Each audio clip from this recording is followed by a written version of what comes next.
Hello, this is Reasonably Effective Podcast brought to you by myself, Uncommon Fossil, and my partner, 10 Types. Uh, Hello, everyone. Thank you. And so, 10 Types, how has your Pokemon week been going? It's been going pretty well. It's slowed down a little bit. There are some like new decks that I've been messing around with. I've been playing actually Urshifu and Inteleon a lot, which is with the Inteleon VMAX, Urshifu VMAX. It's a very Hmm. fun deck. And I don't know, I've been having like a solid time, like making videos. Nothing too crazy. Um, yeah, not too much. But how's your week been? It's been a good week. Couple things. One, I've been playing the video game this week. This was the first time I think ever playing the video game, so I've enjoyed that. It's kind of got the story aspect to it that's actually kind of enjoyable, which obviously you don't get that. But yeah, the story's not that good though. Well, it brings something different than just the battling, right? Which in it, so it's different than the TCG. I like that as an Yeah. addition. The story obviously isn't overly captivating, and I guess now that I've gotten going, it seems like there's not much of a story, but we'll see what happens with that. So, um, but and then also been playing the TCG and spending a decent amount of time with some of the decks from EUIC, which was about a week ago from when we were recording this, and some of the top decks. The nice thing with EUIC, I thought, was there were a lot of diverse decks in terms of what did well, and so I've been trying out some of those decks, which has been fun for me this week. So this idea, I'll just take this as a segue. Want to talk about how to choose a deck, different ways we go about it. So what I just said, I was looking at Limitless. That's the kind of the go-to place to see what's happening for IRL events and online events, and looking at when there's a big event like EUIC, take a look at Limitless and seeing what decks did well, what decks stayed top cut, what decks just performed strong. And I found for me at least three decks that I've enjoyed this week.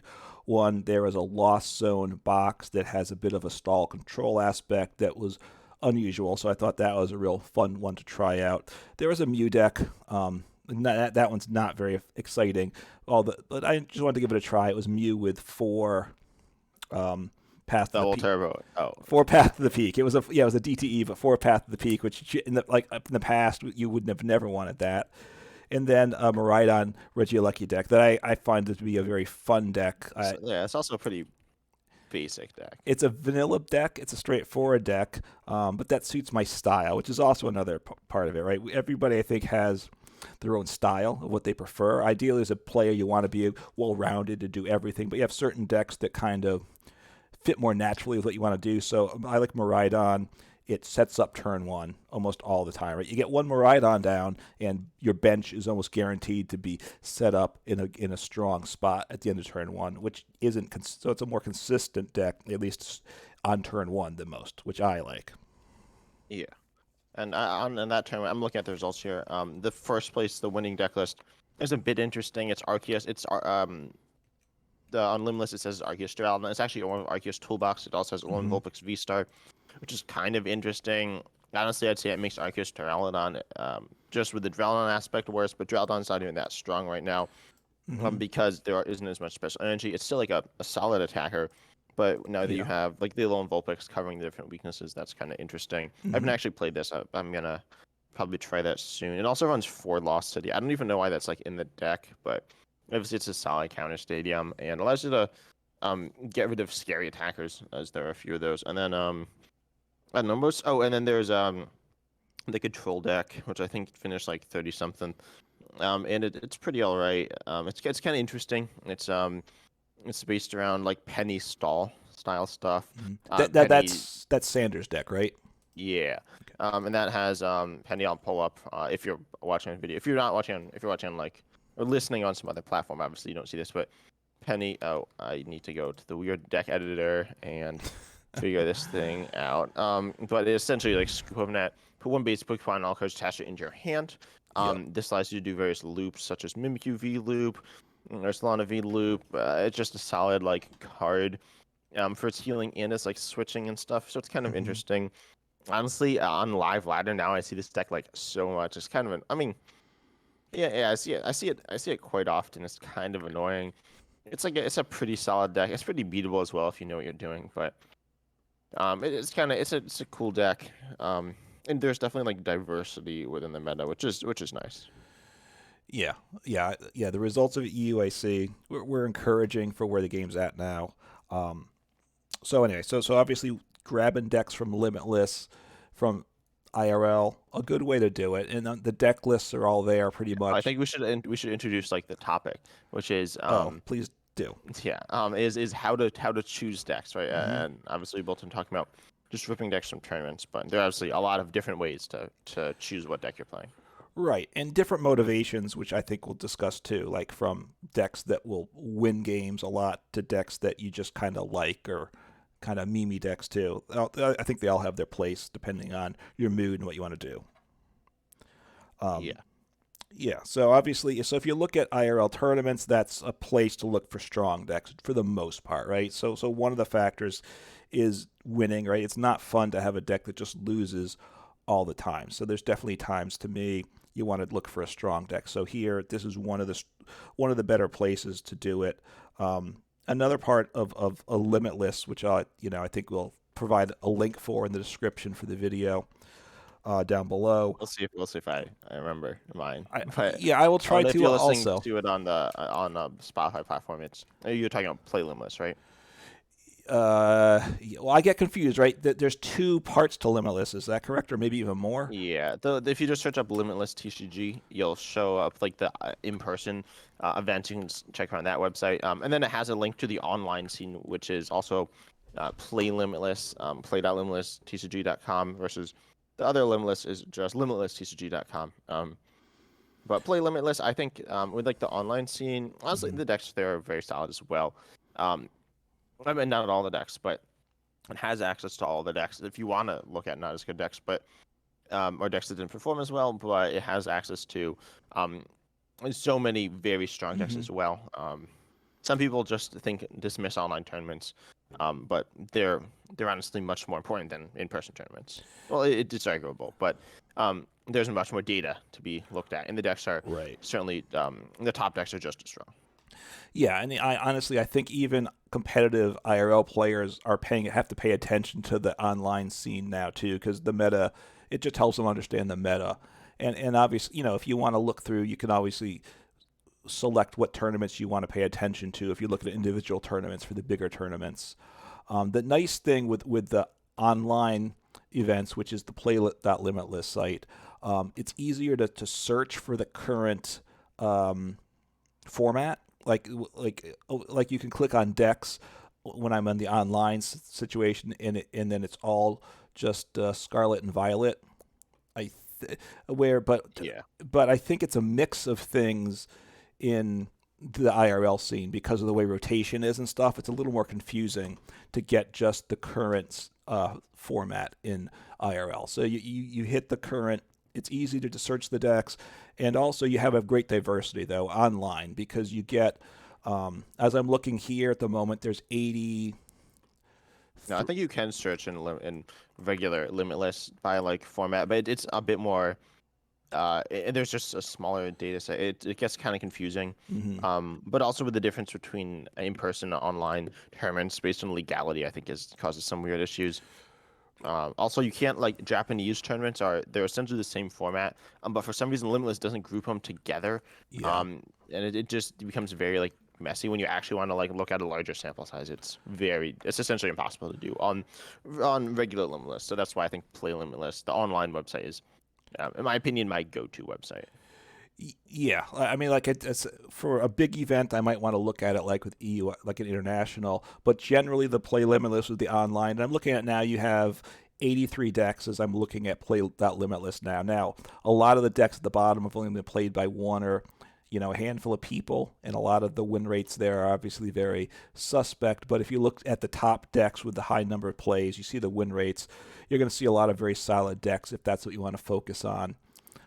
But then you can also, what I like to do is sort by win rate, and then you get to see with the highest win rate at the top. Now, a lot of those are decks not played a lot, but it's fun to kind of consider would you want to do that. Like I'm seeing a Hisuian Gudra deck, which is it's an okay deck.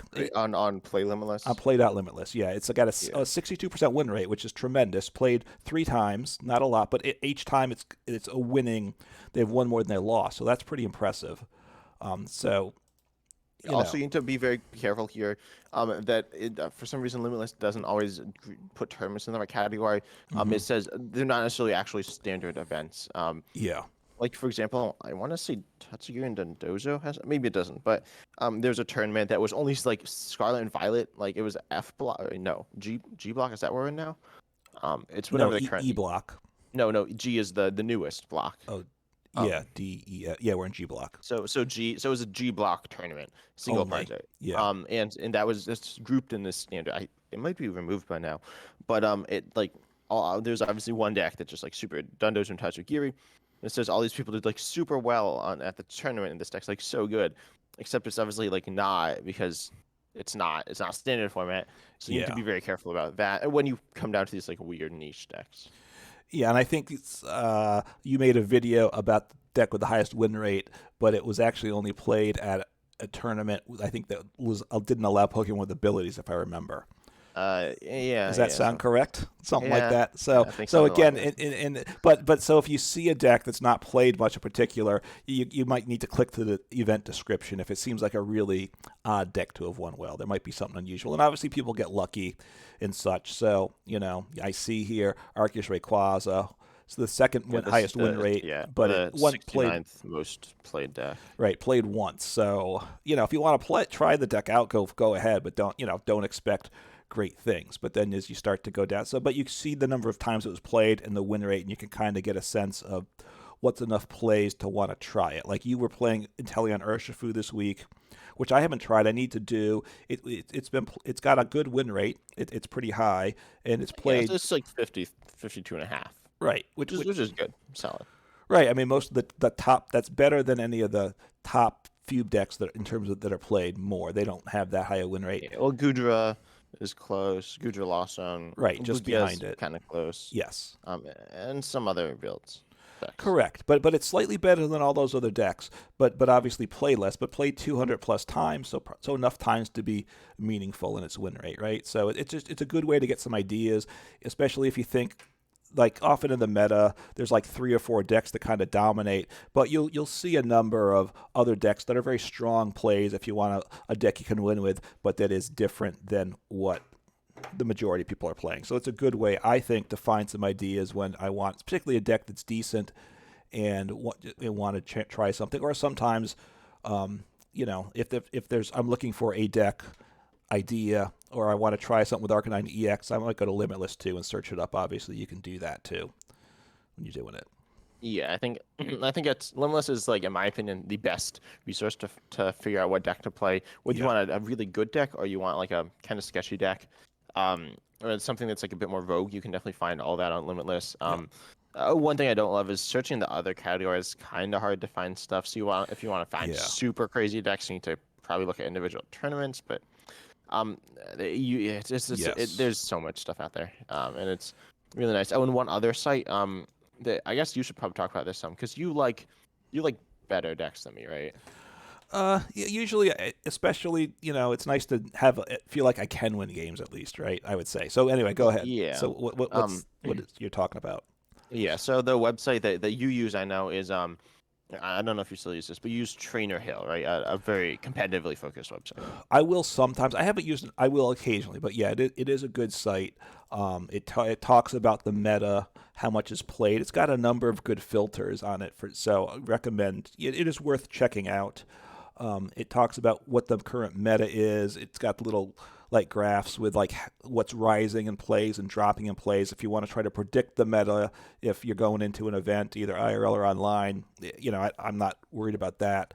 But it's there, and then also how decks. It shows you very easily how every deck matches up against every other deck amongst like you can choose like 12 decks and see what the matchup spread is to which is good, right? Because there's always like a certain number of 4 or 5 decks that are played a lot, and you probably want to usually pick a deck that's at least solid against those. So you can look for one that's got, say, a decent matchup against those. You can look for one that targets down, say, the top 3 decks and has a lot of bad matchup otherwise, but beats the top plays, right? So it gives you information like that, and it tells you if you want to try to fine tune your 60.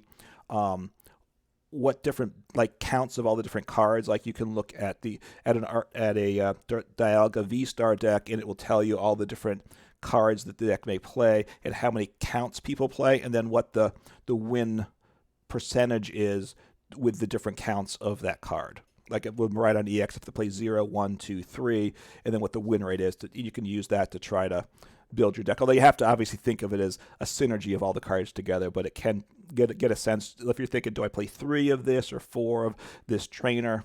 It might give you a sense of what to try out. Yeah, I think it's it's not a website. As I said, I don't use it, and you don't use it that much. But No. if you want to be a competitive player, it's, I think, an amazing resource. Because it gives you like so much data and like sorted. I believe it just uses data from Limitless or Play I Limitless. think so, but yeah. it's actually, it's probably, is it owned by Limitless? I used to not be, but I might be owned now. Is Limitless a company? It's probably not, is it? I don't know. I don't know who owns and control, but it is by. Is it Philip Schultz connected with it? Robin. Robin Schultz. I'm sorry. Robin Schultz is like I believe the person who runs it.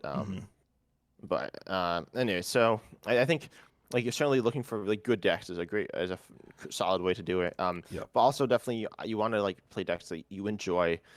So like I don't really like. Well, what I enjoy in the deck is I enjoy unique, like different possibilities in the game.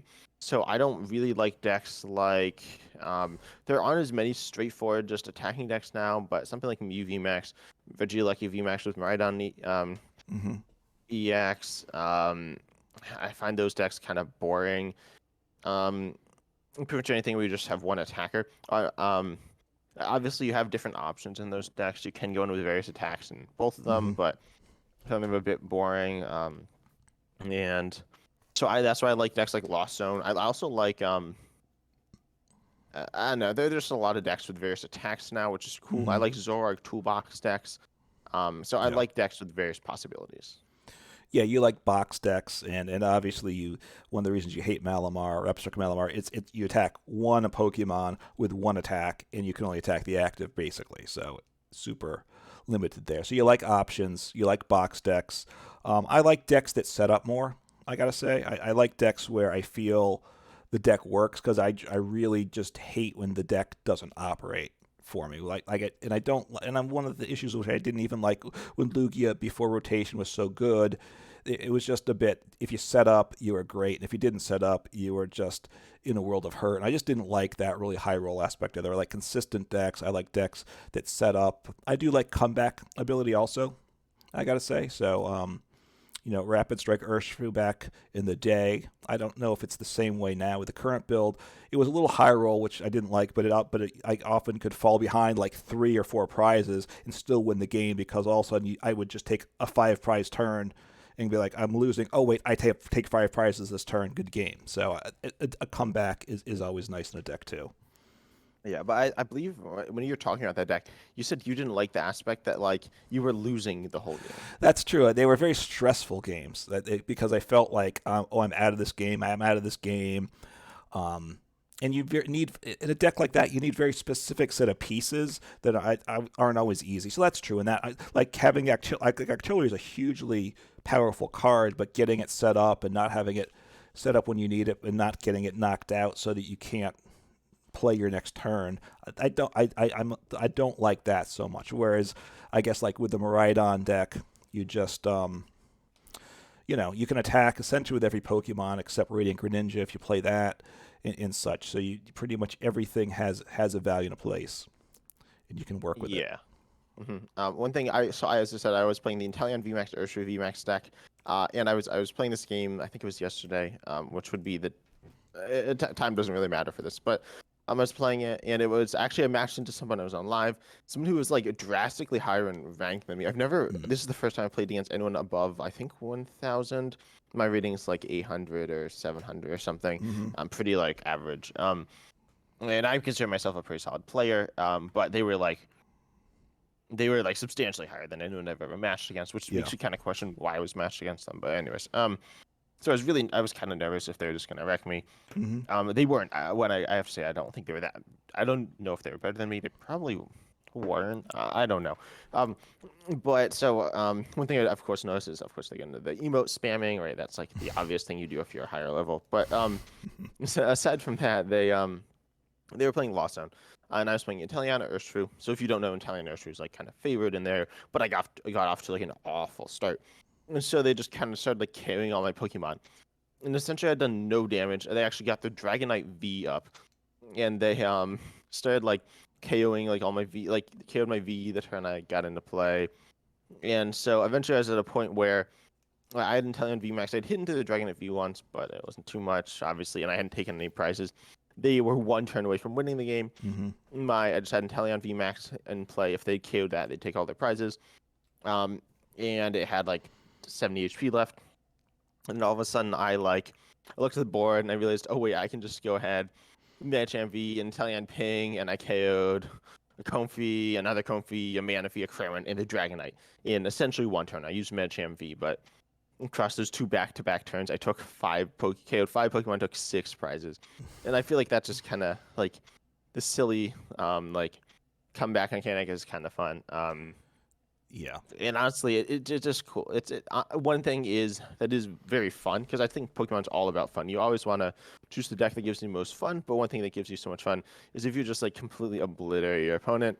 Obviously, it was a very close game, but I just completely like cooked them at the end, and it was I enjoy. That's honestly why I enjoy ADP because it was so good. It's like I'd always win, not always, but pretty much always win because you'd just be like, oh, you have this deck. Oh well, I'm gonna take extra prizes and do extra damage, and one shot all your Pokemon, and now you lost.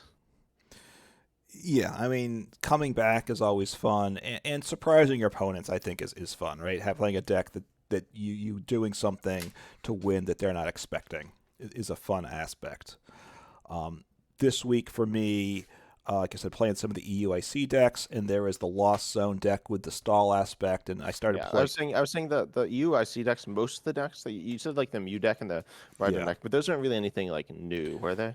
no, they weren't. I mean, the Miraidon, like I like Miraidon, so there's obviously some little differences. They played a little more energy, one or two more than other decks played, which I think helped. They also got rid of any things like Klefkis or anything to try to help. It just was they were all in what they did, which I think, and obviously it worked for them. So I think that was part of it. So you can pay attention to the little things if you want, particularly a deck like that for me, which I like the deck. But it's nothing radically different. The Mew deck was very, uh, again, it's a couple of different cards out of the 60 change, but not a big deal. I think the stall aspect though of the Lost Zone that was different. I hadn't really seen that before, so I liked seeing that. And then playing that at first, I think started playing that right away. It caught people by surprise for the first day or two a lot of times. So because you kind of set up like a Lost Zone deck, and all of a sudden they're terroring through their deck, getting ahead in the prize race, and boom, I gust up something, and they're stuck. Against Lost Zone? Oh Or no, you were Lost I Zone was and they playing the were like Lost Zone. They were that, it could be a Lost Zone if they weren't thinking about it, or like a Lugia deck or a Mew deck, and they're discarding their pieces to get going, which is normally what you want to do. But every time yeah. they discard a switch card or something, I'd be like, all right, I'm that much closer to game here. Yeah, because it uses the Mawile from, I believe, Lost Origin. Hmm. Tempting Traps essentially just for one energy stops your opponent from retreating. There's Right. actually various measures of counterplay, but you can like gust up other Pokemon. Um, but then also there's Infinite with Pidgeot V. You could try Yeah. to Path. There are various things, but yeah, I think this is becoming more of a known factor in Hmm. my opinion. And also, it does actually seem play in other decks. I think there's an Urshifu deck I was looking at, an Urshifu Inteleon deck that actually played Mawile. I didn't end up choosing that list, but yeah, I think I like the idea of, and this is like the definition of a deck with multiple win conditions. Hmm. Obviously, you have the idea of just attacking, but you also have the idea of like decking them out.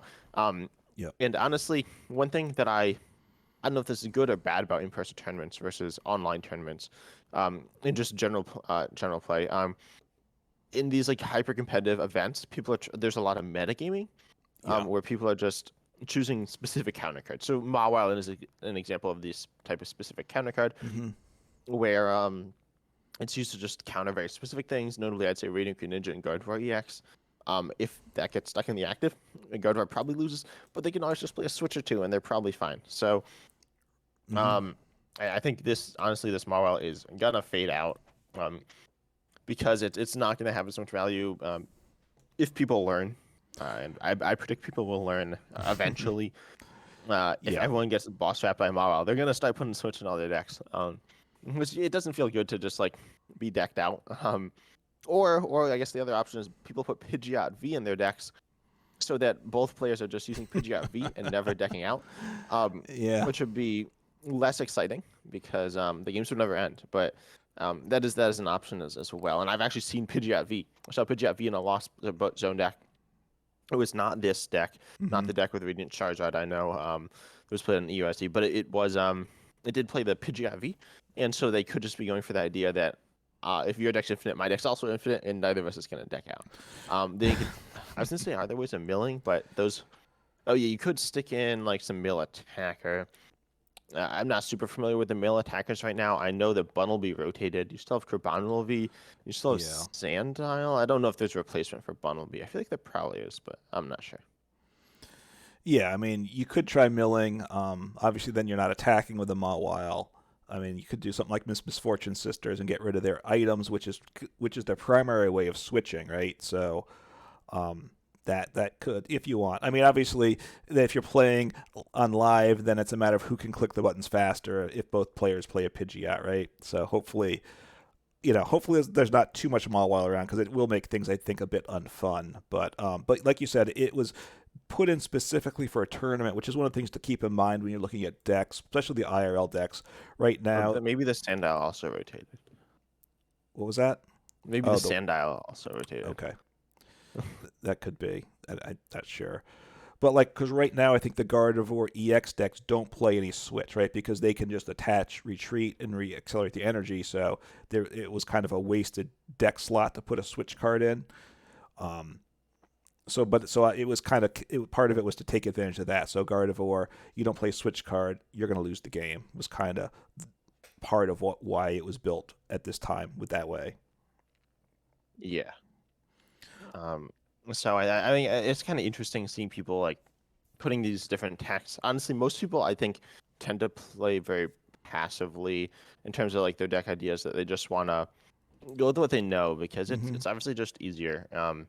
Oh, okay, I found the card. It's Litwick from Lost Origin. You can put that in your decks if you want to be able to counter Pidgeot. But anyways, so yeah, I think uh you just I don't know, you just want to just do what you enjoy. Don't just copy other people either. And also experiment. This is actually where it Hmm. becomes kind of weird between the casual and like ranked ladder or Yeah. was it ladder? What is it? Um, I don't know what modes. we call it. Yeah. Yeah, like most people that I know just play like I just play ranked because like your Hmm. rank doesn't matter. That's one thing I think everyone needs to remember. Your rank does not matter. Don't get all like toxic. I know I can get toxic. I know my opponents can definitely get toxic as well. Try to remember that the rank doesn't matter. It doesn't really matter if you win or lose. Just kind of have fun with it. Obviously, it Yeah. matters who you match up against, but it'll eventually match you up against opponents at the same skill level Hmm. because that's just the whole point of a rank ladder, unless it stops working, in which case it doesn't matter your rank anyways. So, um, yeah, I think you just want to do like fun decks. Hmm. But I don't like doing awful decks. I recently played a Claydol deck. Honestly, is it awful? It was bad. It's like no supporters. The Claydol accelerates energy if you have no supporters in your discard. It's kind of questionable though. Hmm. So I feel like you want to play a deck that's at least decent, but I also like experimenting with new ideas or decks that are just new to me. I feel like I need to be able to bounce around to different decks to be able to keep Hmm. myself like fresh and renewed with Pokemon. Because there have been times where I just don't have interesting decks to play, and I just get completely burnt out.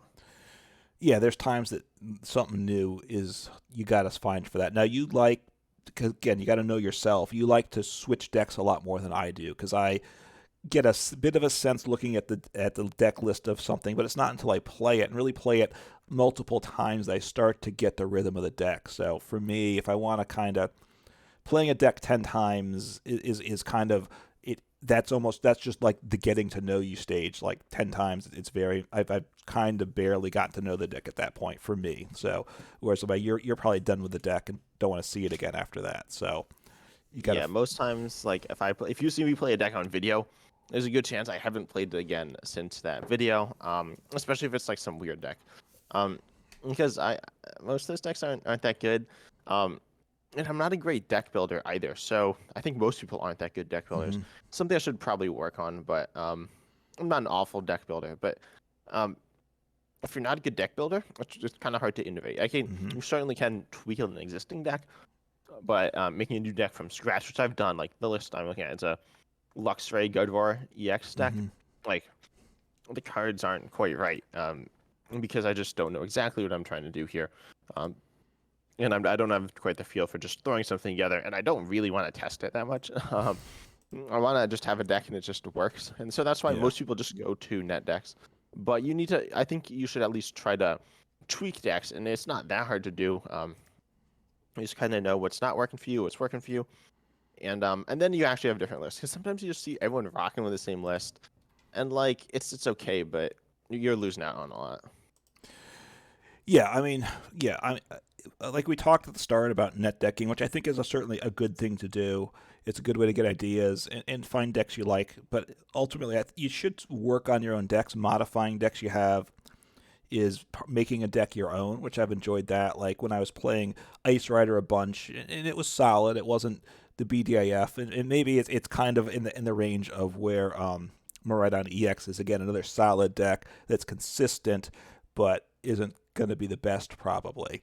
But like I got to the point where I knew for the Ice Rider Inteleon deck, I got to an exact 60 I liked, and I knew why every card in the 60 was, and I knew with the last couple pieces what they could or couldn't be and what the pros and cons were, and I like getting to that point. That point that became a deck that was one. I owned the deck in that sense, and I like that rather than just moving around all the time. You digging into a deck is something I think is worthwhile too. Yeah. And I think it's time to move into our next segment. Do you have Okay. anything else to add about decks? No, I mean I think we said. Well, I'll just say play something fun, right? In what that means to you, figure it out, but don't just play whatever the top, whatever somebody says are like the S and A tier decks. There's a lot of other decks that are certainly viable to do. So try things out, have some fun. Um, and then I think what the other thing we want to talk about alternate formats now, right? Which certainly can tie into the choosing a deck. Uh, Yeah, and I think I want to start with the fact I play alternate formats. I don't necessarily play.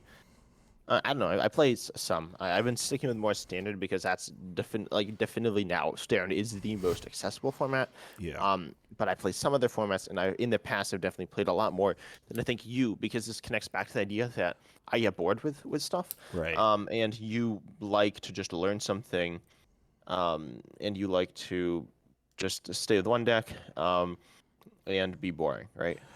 Well, I mean, honestly, even like if you stay with standard, besides just staying with one deck, just trying to know what, like, say, the top 10 to 20 decks that you're going to see most frequently are, and kind of what the 60 is for them, more or less. It's a lot to me to get around. Whereas every time you switch to a new format, all that changes. Not just your deck's different, but all the decks you're up against. And so, to what extent is that fun to flit around versus not? And that somewhat depends on personality. And because alternate formats, you've done them, but you tend to you don't stick with one that long either. I would say. Yeah, I think one thing, there are a few things that are like key things to understand alternate formats in Pokemon.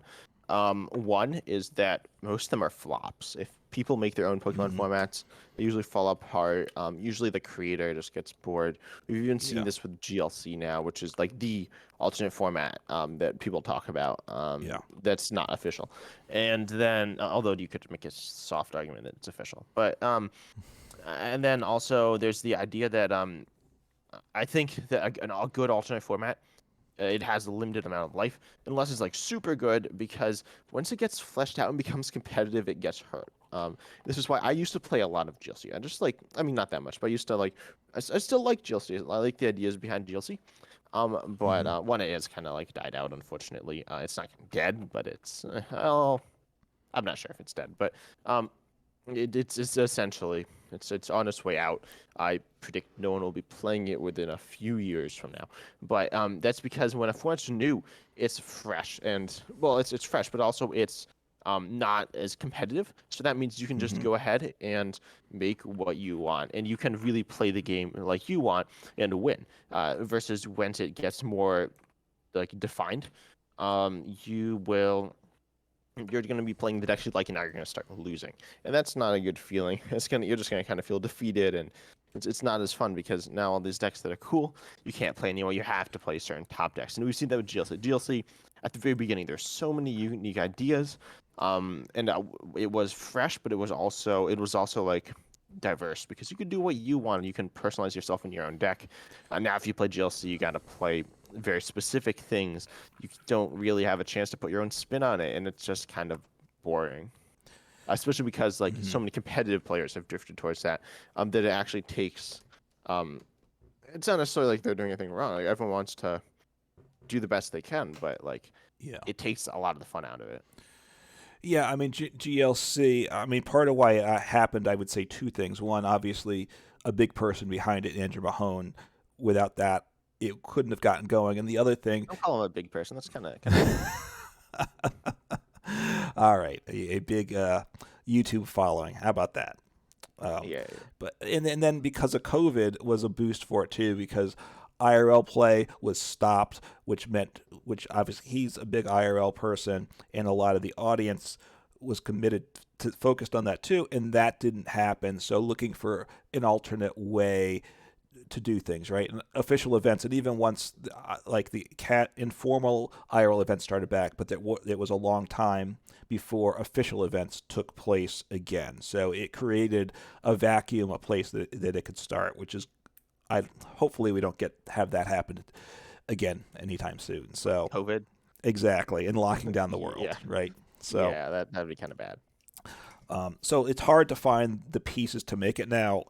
Um, but like Gym Leader Challenge or something like anything that has a very vast card pool, right? Because this Gym Leader Challenge, is it unlimited in its cards you can use? Is that correct? I No, mean, I know it's got its restrictions of what you can't play, but is there a time? How far back does it go? it's expanded. It was Expanded. playable on Okay. PTCGO. Now, oh, another reason is I guess we'll talk about this, but you can't play it on live. You can't play it Hmm. on PTCGO either. Well, PTCO you can't. Well, you migrated, which I don't think you said at the start, right? So that was Oh, part of I your have your my. Oh, your, did your I do it this week. past week? Oh I wow, think it yeah, was right. that feels like so long ago. I've kind of blocked out. I think I actually migrated before. I think you did right Um, after the podcast recording. I right after. think. Oh, I did See, I migrate think right I think after. I kind of talked you into it last week, so you can blame me for that if you want to. But you can't do it on PTCGO because they don't have Scarlet and Violet. Is that your point there? Yes, and that's not a huge deal, but as more sets get added, Yeah. obviously it becomes a bigger deal, and also it's PTCGO's. It's not exactly supported. Live's not exactly supported either, but there's essentially nowhere. I mean, you can play in person, but like, let's be Right. honest, you can't really play it in person. Not at like a larger level, and it's kind of there are some issues, including the tropical beach issue, which is kind of it's I don't know, kind of problematic. I don't has it been banned? I have not. I've kind of stopped following the format a bit, so. Right. And you and I we're online players and As are, I imagine, many of the people listening are probably um at least play online some. right. Probably Probably play more online than in person. yeah, I would think that's my guess is that most people listening play more online than IRL. I could be wrong about that, and you can let us know in the comments um, where you stand on that. But and obviously in live, well, there were alternate formats in PTCG, right? They had themed, which was a casual format, which obviously we've talked about in the past, right? So I don't, live certainly needs something more casual. It had Legacy, which was obviously a kind of flawed because it was hard to get some of the cards, and that was a completely closed set of cards, so it could be a solve the meta, which isn't great. But an expanded just wasn't even very healthy, right? There were a lot of bad games you'd get with that. So, but in live you have basically you only have one format really, and that's standard, right? There is expanded, Yeah, but which is branded as expanded beta, which is really bad. It's literally in a beta, and it's a beta within a beta, which just isn't good. right, and it's only casual. It's not ranked. So like And even you can't play against your friends. Yeah, right, it's which means pretty you good. can't play against friends, and like even like standard casual, which I think we've both done it a few times. You see a lot of if it's a place like for new players and to try out a new or rogue deck, I don't mind that, but a lot of it's just not very good, right? In casual, I think so. The beta, you can't invite your friends, so even if you want to play expanded, and it's a truncated expanded because they don't have all the cards, right? They have what, like half the cards or something like that. Yeah, around that. So It's Sun and Moon on. okay, which I don't literally mind that as a format to try out, but the fact is you can't play with your friends with it, and obviously you couldn't do something like a GLC format or something that using the expanded cards that Live has. Anything you want to be able to play with friends, or if someone wants to run a tournament on Limitless, has to be standard because that's the only way you can invite a friend or someone to play with. So you're limited to a truncated version of standard if you want to do really an alternate format in Live, I would say. Yeah. Did you talk about themed format? I brought it up, but I didn't discuss it really.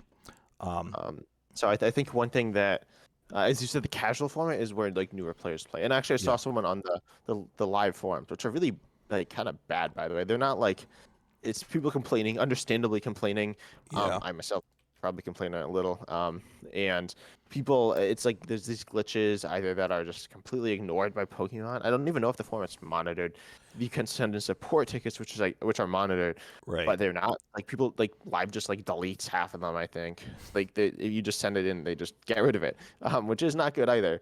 But then on the forums, it's just kind of messy. Um, but so someone was complaining that they're presumably I'm assuming they're a new player, Hmm. um, and like brand new to the Pokemon game as a whole. Right. And so they were saying that like I just I'm like losing, right? My opponents are like substantially better than me, and their decks are substantially better than me. If you're one tip for newer players, definitely just play the starter decks. They are solid decks. You'll get a Hmm. feel for what's good, but Yeah. in addition to that, like they're kind of complicated to play for like a brand new player. There's nothing like the theme deck format's way easier at a beginner level, which is actually really interesting. It's people therefore actually dismissed it at a higher level, saying it's like if you're a good Hmm. player, it's a solve for it. It's not.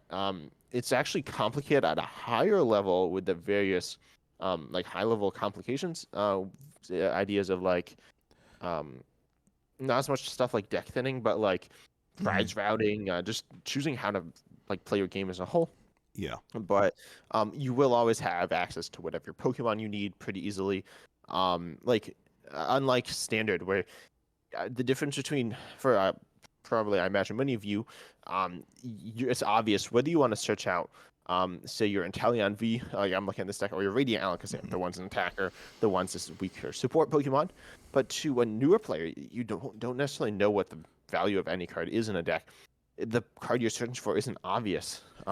Yeah. Whereas if you're like a veteran player, like I don't think about most of the basic actions too much, and most people don't. They go through them pretty quickly. But as a new player, you need to think about every action because you don't know what you're doing. Yeah. And so themed has less of those like quote unquote simple actions where you just like search for Pokemon because there's less search. So you evolve your Pokemon, you play your Pokemon, you attach energy, you attack, and you get the basic ideas, and you will then develop strategies as you go. Um, but you won't be overwhelmed at the beginning too much, I don't think. I think it's very accessible. And because well, it was very accessible, but now that Pizza Joe's kind of shutting down, Right. I think the casual format just isn't good enough because it just isn't. Yeah, I mean, starter was. I mean, themed was a nice thing. It was for new players, and you had to really. They forced you into it. It wasn't bad. Now they forced you into that really terrible challenge system, whatever it was that you had to do. That was The trainer the trainer challenges. challenges or whatever it was called, Those right? weren't that bad. I feel like I mean, they were kind of stupid. No offense, Well, but like they they they they were like very strange. The AIs were truly awful, right. and it was very strange. But you'd learn the game, I But think. they gave you. I mean, but they gave the decks they gave you because they were so old were no good. Even once you could play Oh yeah, you need to grind the on the trainer ladder. challenges and then buy a deck. There's like specific things you have to do, and if you Ye- don't do it right, you just like have no shot, which is Right. problematic, right? I think it has to do with the economy of PCGO, which is kind of bad. Lives is actually better. I think substantially better with a few exceptions. Yeah, I mean the starter Um, decks are decent, and the AI. I think I've done a little bit of testing with new decks against the AI. It's okay. I mean, it's not making great choices, but in I'd say PT it's about as good as like an average ladder player. that it could be. But PTCGO was horrible. Like they would deck themselves out and stuff, like intentionally. Like they had a draw two attack, and it would just draw two every turn until they decked out and stuff. And it's like you should be trying to get players better. So those Yeah, things I are think the AI better. in Live's like okay. I think it also the decks in Live are like actual decks that Yeah. are like decent. And I think they like play a little better. I don't know if it's I don't know how it's coded, but they pit you against the starter decks, which is kind of interesting. Hmm. And I think it's cool. It's definitely better. It's I don't think it's great. I don't know if it like actually has like an AI. I don't know exactly what that's defined as, but I don't. Yeah, I don't know how I think it's smart it I think is. they've done it pretty. It doesn't just like I don't think it's gonna like lose itself the game, which is better than the PCGO AIs. But yeah, but I definitely like. I think Live needs like a beginner format. It needs some way to introduce players. I believe there's like a basic introduction, but I believe it just like plays the game for you. Essentially, it like tells you Yeah. exactly what to do, and then it just pops you into the game, which is good for a player who's not new. But if you're new, right, I think the online client should be the best way to get players into the game because it's Yeah. the most accessible. It's free, right? You can essentially get every card for free. Um, except like, but then you're gonna be lost, right? You're gonna be lost. You need to go to outside help, Hmm. and then that actually hurts the experience for a new player as well. I think many players best memories with the game, where if you, I mean, it depends how old you are, but playing casually as a child, like Hmm. just, I think that's many players' favorite memories are like just getting into it, playing just messing around and having a good time. And I think an online client could be a way to do that, but not in the way it is now. I think it's just not very doable. Yeah, I mean they need. I agree. Something for new players, which they could have a starter deck only section or something. I'm not sure. There need to be enough players also so you can match in consistently. But something for new people with decks that are obviously accessible. You don't want people to have to spend a lot to get the decks either. So that starter decks may be the place to go. And now looking at the starter decks, there's out of the 8 you get, there's decent choices for a new player. I think the Lunar Tone Soul Rock deck is a good choice for a new player. It's not the best deck in the world, but the other starter decks aren't either. It's pretty straightforward to play. I think the Regieleki deck is fairly straightforward forward to play. The Arcanine deck is reasonable to play. That one's a little harder. The Dialga deck is decent to play. I think for someone new, the Yeah, I think mechan most of them are like you should definitely like try them all out. And yeah then if you find it too overwhelming, just change. But you'll find something that you should be able to work with, and definitely play the casual ladder. I think the rank ladder will be a bit more intimidating. Uh, yeah. Yeah. Although if you find yourself in casual always getting big decks, then maybe try the ranked as you get to understand the deck because you should be getting other new players there with low level decks. I would hope anyway, right? If the Yeah. matchmaking's There's appropriate. like the baby league. I don't think it's actually called the baby league, but Oh, it's the quick league. But all the is that what Pokemon it? are baby Pokemon. So Yeah. and I believe that one. I don't know. I've never gotten back into it. Like did I go back? I guess I went back to Poke League, but like playing quickly, I think most of the players here are new players. I'm not really sure. Yeah. Now they're new accounts, right? Now majority of new Oh yeah, accounts are people that have played before, probably either IRL or PTCGO. So that's the hard part. But if I would imagine if you're in the quick league long enough, you're going to get enough matches against new players that you'll start to get some wins. And so anyway, so in terms of alternate formats, like you said, I mean, if you want to play in live, you've got to do some form of standard, right? Where you're just removing cards like a single prize format or something. That's really the only thing that's viable at this point if you really want to, because you probably want to play with your friends. You could do something and expand it and give yourself a challenge, but then you're matching up against random people who probably have better decks and are going to roll you over, right? I don't know about that. I think I've been told that the expand ladder is like about as like bad. Like it's just standard decks that are like bad. But Yeah, I don't know about that one. But if you're just implementing challenges, it's not exactly an alternate format either.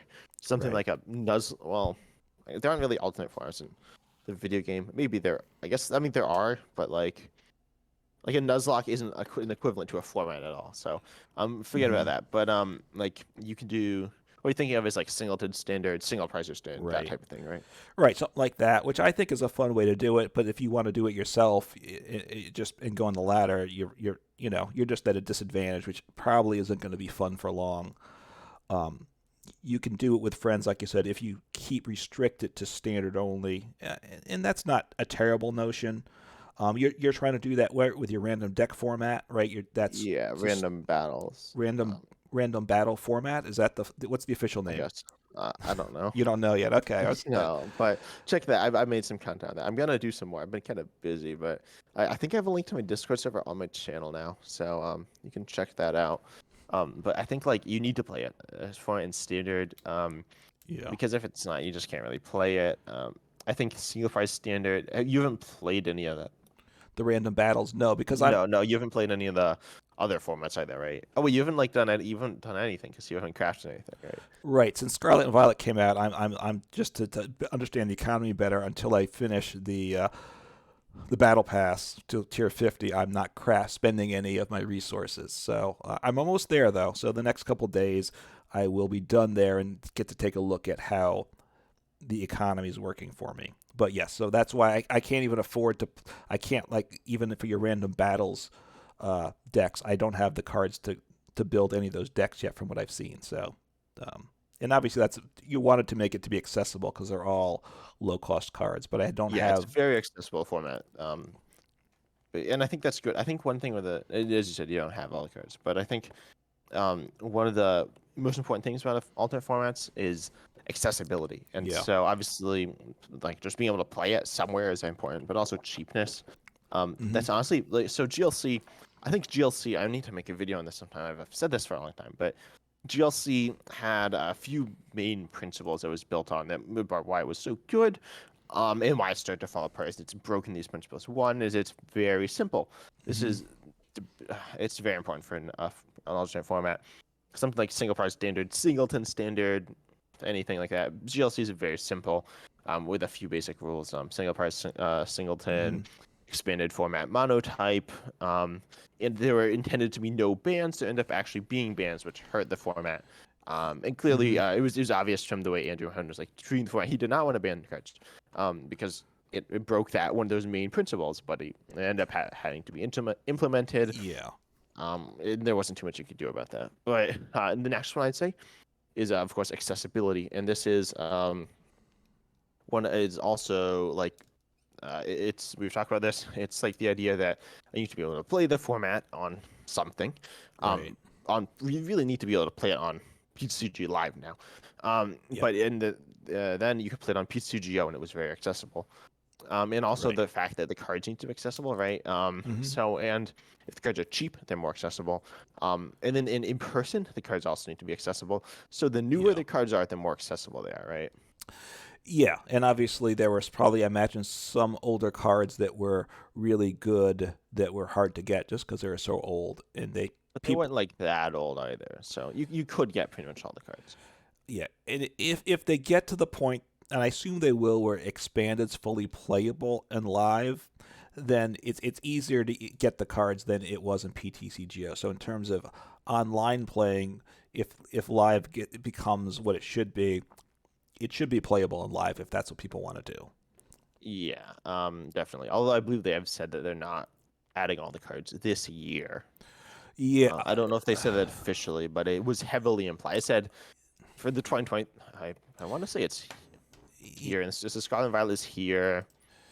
Um, yeah. Standard rotation. Yeah. So it says on the. Do you see? Are you also looking at it? No, do you have it there? So yeah, What but I'll tell you. I, So you go I to the top, like the kebabs in the top right, well, and then you can where are you at? What then website are decks. you But at? if you go on live, I'm in live. You're in live. Oh, okay, in live. Okay. You're in live, and you just click on the top, the three things in the top Oh, right. yeah. Then it's just Scarlet and Violet's here. You click on that. I think it's the fourth one. Here you see it now. Oh, And okay. anyone following along at home, that's how you get there. Although you can probably see it as well. That probably wasn't very useful advice. But it says there is rotation, which if you don't know, I guess I imagine most of you know what rotation is, but it removes a year's worth of cards. I know many people do not who are newer to the game. It's to keep it fresh. But Yeah, then that's actually good to mention because people, if they've listened this long, know what it is. But one of the things in looking at the forums, there, especially with when rotation happened for the first month or more, which I guess we're still there. There were a lot of people saying, "What happened to my cards? I can't play my decks anymore." So rotation happens every year. It's not a bad thing.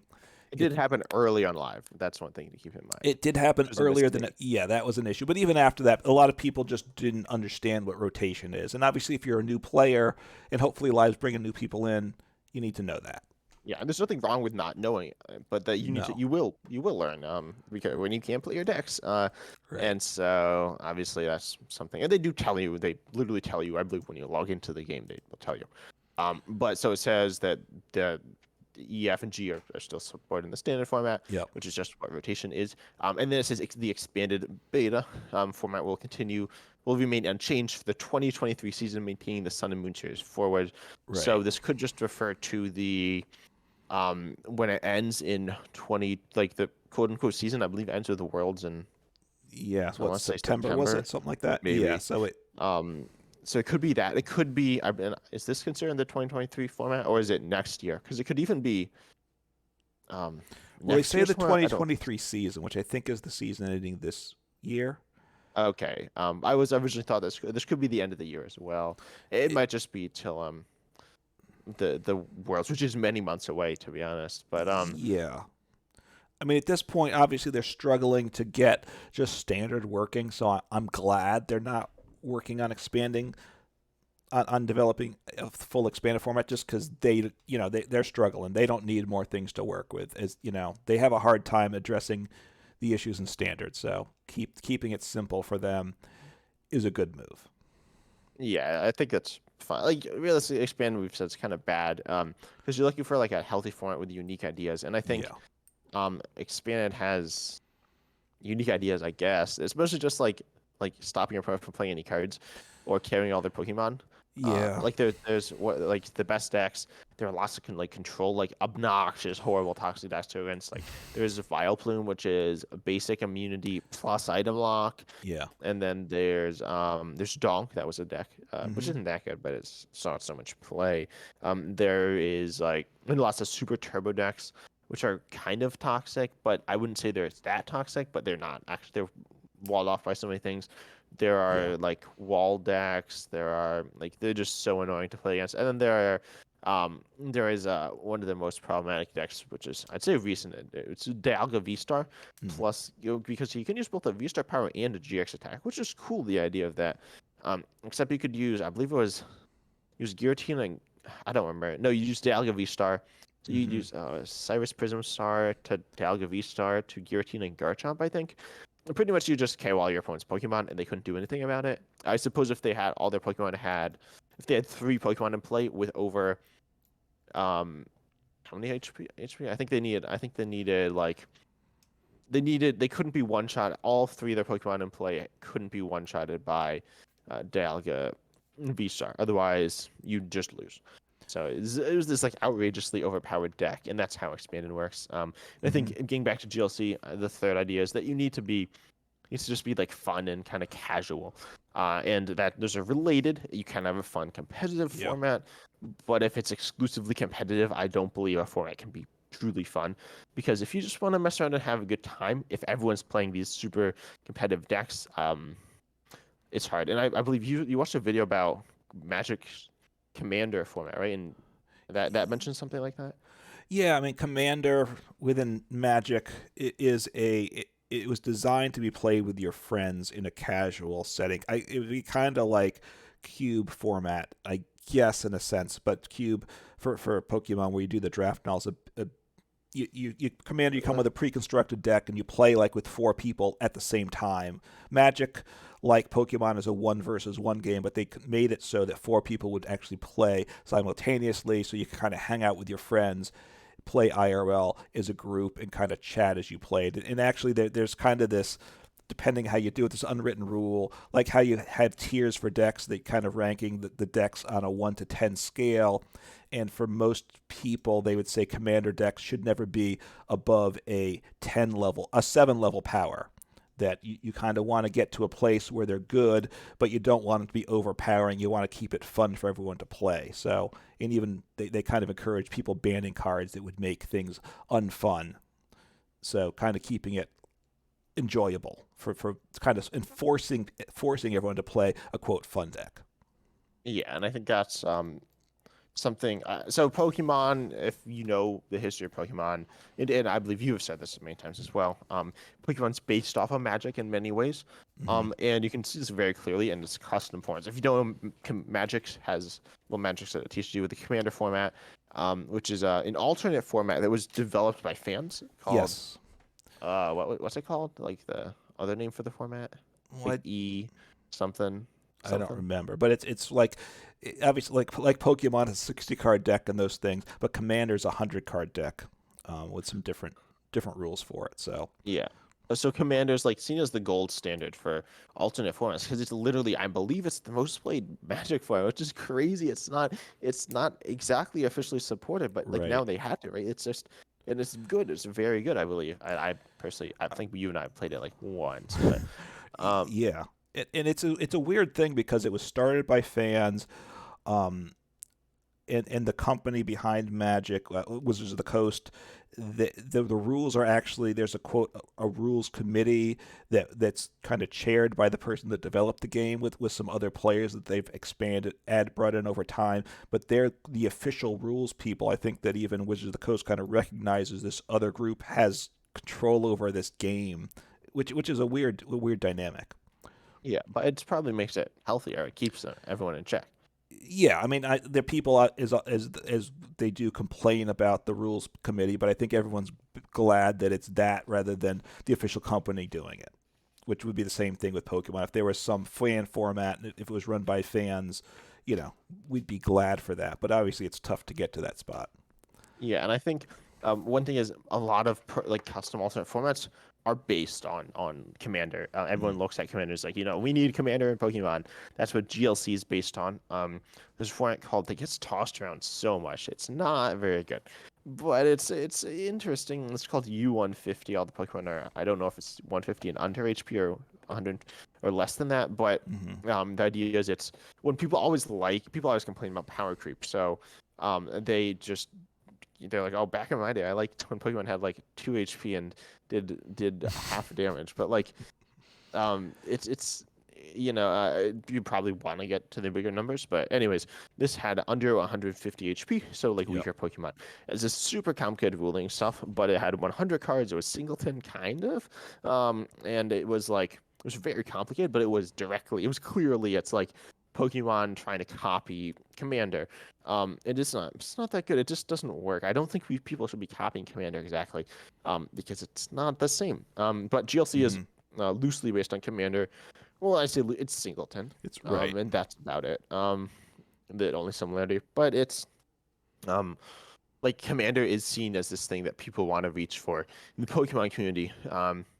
And I don't think that's necessarily what I know. It's so weird that that's like it's almost the ideal thing, but it appears to be out of reach. Yeah, and the weird thing with in Magic, you can't Arena, which is the main online client now, can't play Commander, and I think what they've said it probably never will. They actually keep the old online client, kind of like if Pokemon maintained Live and PTCGO, because you could play Commander in the old format and old client, and so that still exists for those that want it. But they have like a singleton format in Arena that you can play with 60 card deck. So, you know, as we play online, and a lot of people do, so it has to be playable in live, I would think. So, but you can have a 60 card format that is singleton, as long as you come up with some rules that are. But as you said, it needs to be accessible. It needs to be simple too, right? Because we don't want too complicated coming up with the deck list with the rules because you've seen it too. When you look at alternate format decks on Limitless, a lot of the decks list when are submitted don't necessarily follow the format, right? There was a singleton format I think you were looking at in like Yeah, there's a format. It was the Scarlet Violet Dawn format. With single prize. It was pretty simple.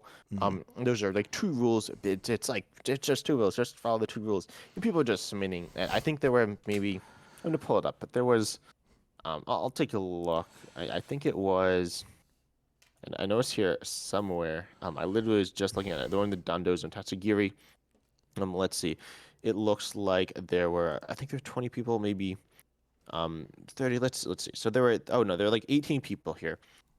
And let's see, there's some decks under other, but let's see, there's obviously, so it's only like Dandos or Tatsugiri. You can do Palmy, you can do Miraidon, single prize Miraidon. There's some various options that were cool, but then you see someone rocking with Arceus Giratina, someone with Giratina Lost Box, someone with Lost Box, someone with Shadow Rider, someone with Snorlax Stall, and I think someone else ran an illegal deck as well.